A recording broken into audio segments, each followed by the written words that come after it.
It's pag-uusapan naman po natin ang tungkol sa skincare routine ko. Or, actually, rejuvenating set siya. So, ito ipapakita ko sa inyo. Bago ko ipakita is, kukwento ko muna kung ba't ako nag-rejuvenating set, ganyan. So, bago ko pala ikwento is mag-shoutout po muna tayo sa ating mga kaibigan. So, syempre, unang-una, Shamea Dego Hermano, at shoutout kay Moises Ora TV, shoutout kay Joey TV, shoutout ulit kay Amor Villamor, shoutout kay Pater Rebadulia, kay Rene Anjun Serencio, Kram Raiban Lenok, sorry, ayan, kay Master Godwin Films, shoutout sa'yo, at shoutout kay Sofia Langyon, kay Jen Candol, Itzio Vince Manejo, Jomar Andre Kapala Jardin, at syempre shoutout din kay Esco Sarmiento. Ayan, shoutout po sa inyo. So, maraming salamat po sa pagsuporta ninyo sa YouTube channel ko. And I hope na magtuloy-tuloy yung pagsuporta po ninyo sa akin. And, ayun lang po. So, yun guys. Ikukwento ko lang muna kung paano ba ako nagsimula sa mga ganitong rejuve set. So, una po is hindi po talaga ako mahilig mag-skincare routine at hindi ako mahilig maglalagay ng kung ano-ano sa pagmumukha ko. And yes, may mga review ako dito. Gumagamit ako ng product ng Watson, yung collagen nila. Pero siguro, isang beses lang ako gumamit nun. Kasi, inamad na ako. So, tamad po talaga ako mag-skincare routine sa pagmumukha ko. So, basta yun, naggumamit din ako ng Kojic soap. Gumamit ako ng kung anong soap. Pero, inihinto ko kasi nga hindi po ako, tamad ako mag-skincare routine sa pagmumukha ko. Pag may makeup nga, tamad din ako mag-makeup sa pagmumukha ko. So, yun guys, ngayon lang, neto lang, ako ginanahan mag-skincare routine or mag-rejuve set. So, kaya ko, ito po kasi ginagamit ko ngayon. So, in 3, 2, 1, hindi. So, ito po yung ginagamit ko pang skincare routine ko. Ang aking rejuve set na, yes, ang Dull Skin. So, ito po. Ayan.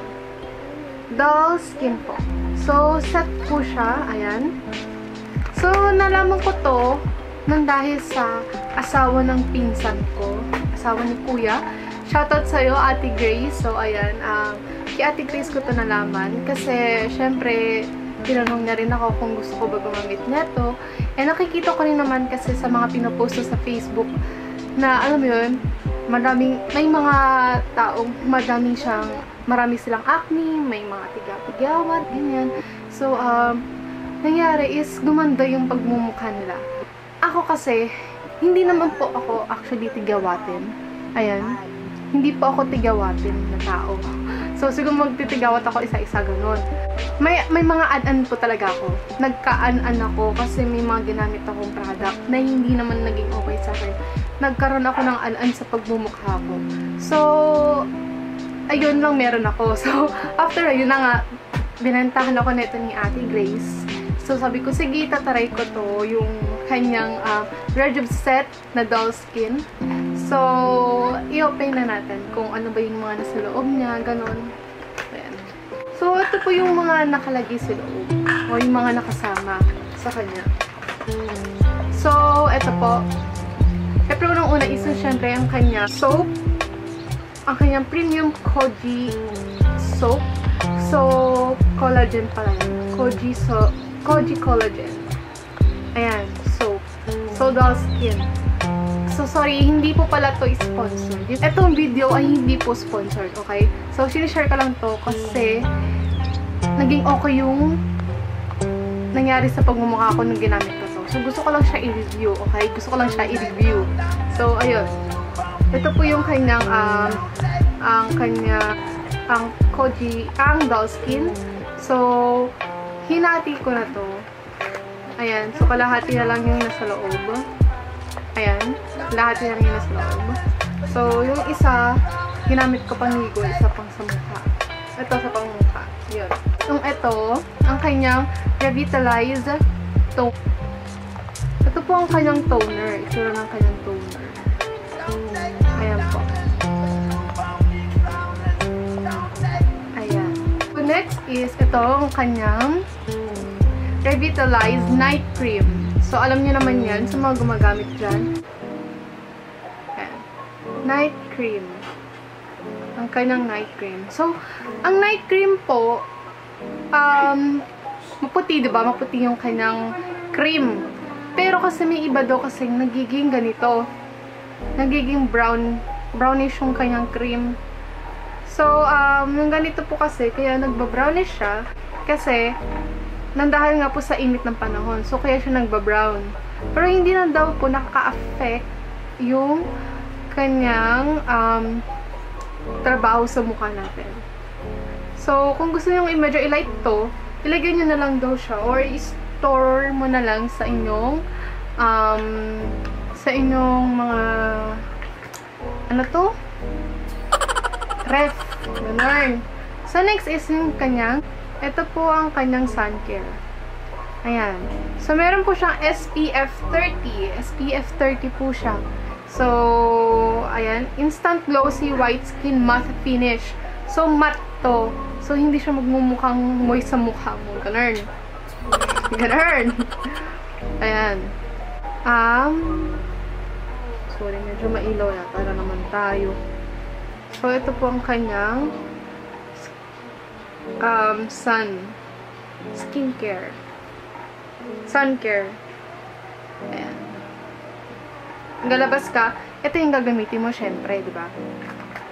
So, ayun guys. Ayun po yung product ni Doll Skin. So, syempre, ipapakita ko naman sa inyo kung paano ko siya gamitin. Ginamit ko na pala siya nung wait. Kasi nilagay ko yun dito sa phone ko kung kailan ko siya ginamit. May 13. So, 1, 2, 3, 4, 5,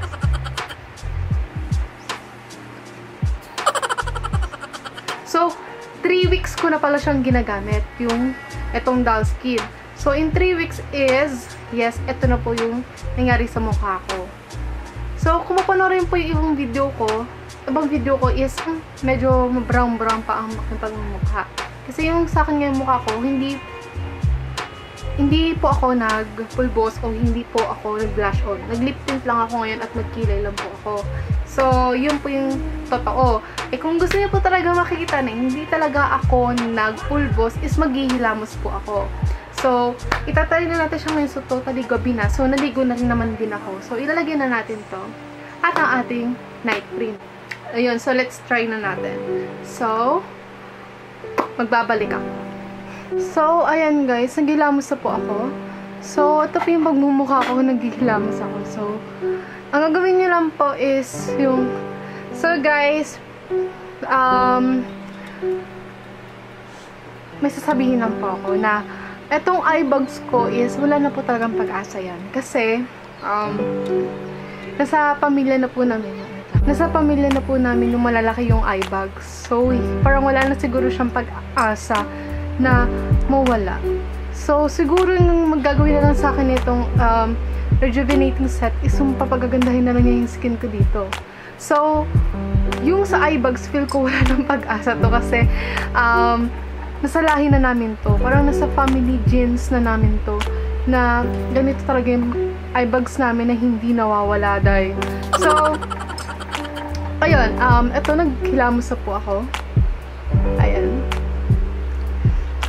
So, medyo nagbalat nga siya, oh. Kasi nagbabalat pa konti yung aking mukha. Ayan. So, nakikita nyo naman po, diba? May dimple. So, ito po ang ginawa ng Doll Skin sa pagmumukha ko.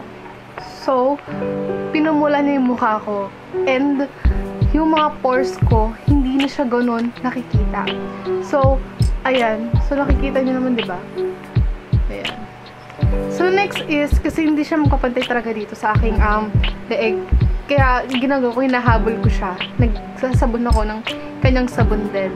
So, ayun. Hindi mo pwede kasi lagyan mo ng rejuvenating sa tong leeg mo. Baka pag nagpawis ka, Diyos ko dahil baka bigla kang umiyak-iyak kasi sobrang hotde.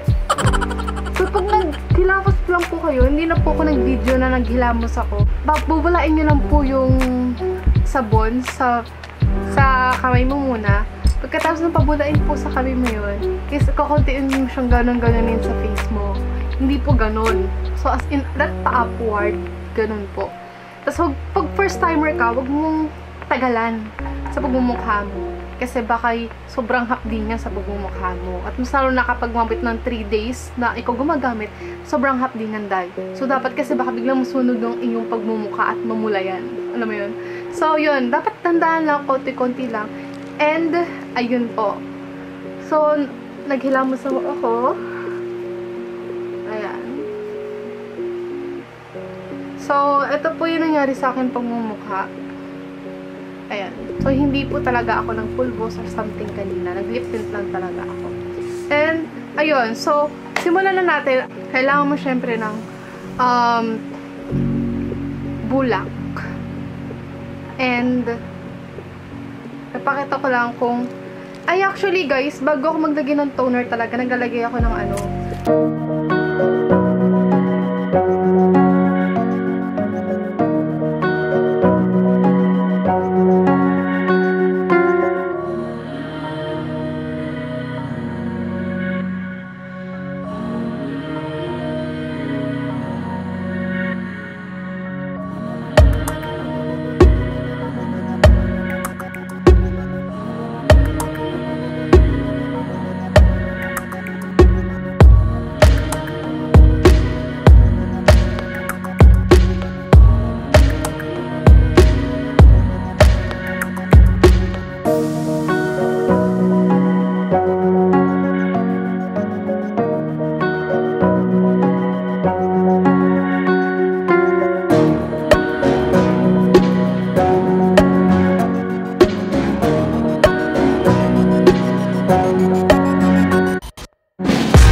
So, nakita nyo na kung paano ko po gawin ang aking night routine, ay ang aking skincare or ang aking rejuvenating set na skincare.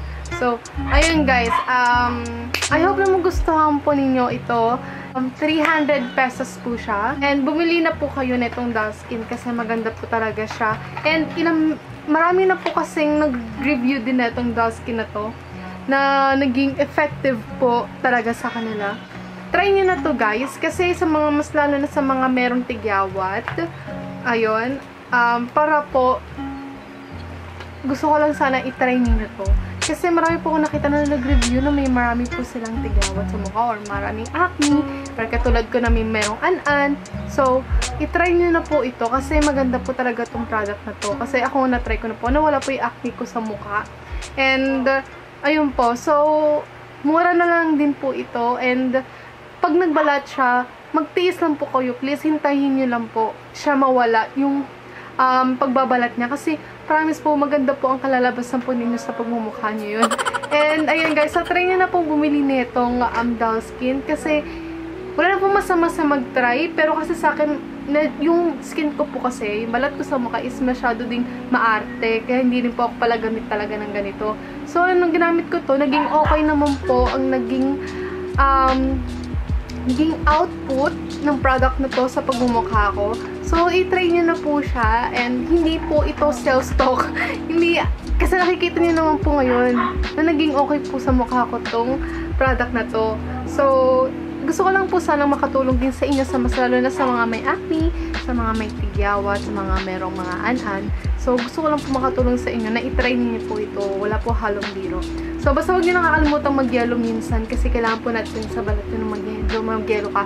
Pero, dapat dahan-dahan ang pagdampi ng yelo kasi nakakasunog din po yun ang mukha. So, much better na meron po kayong panyo or yung ganitong bimpo, ilagay niyo po yung yelo doon at idadampi-dampi niyo lang po ng gano'n. So, i-try niyo lang po yun.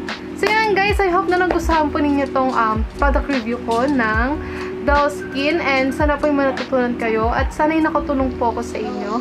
And please don't forget to like and subscribe to my YouTube channel and please don't forget to click the notification bell po dito sa baba para po ma-notify kayo sa bagong videos and vlogs na i-upload ko po. So, kita-kits na lang po tayo sa susunod na vlog ko. And ayun guys, so God bless at stay safe. So, yes guys, so that's it. See you on my next vlog. Bye!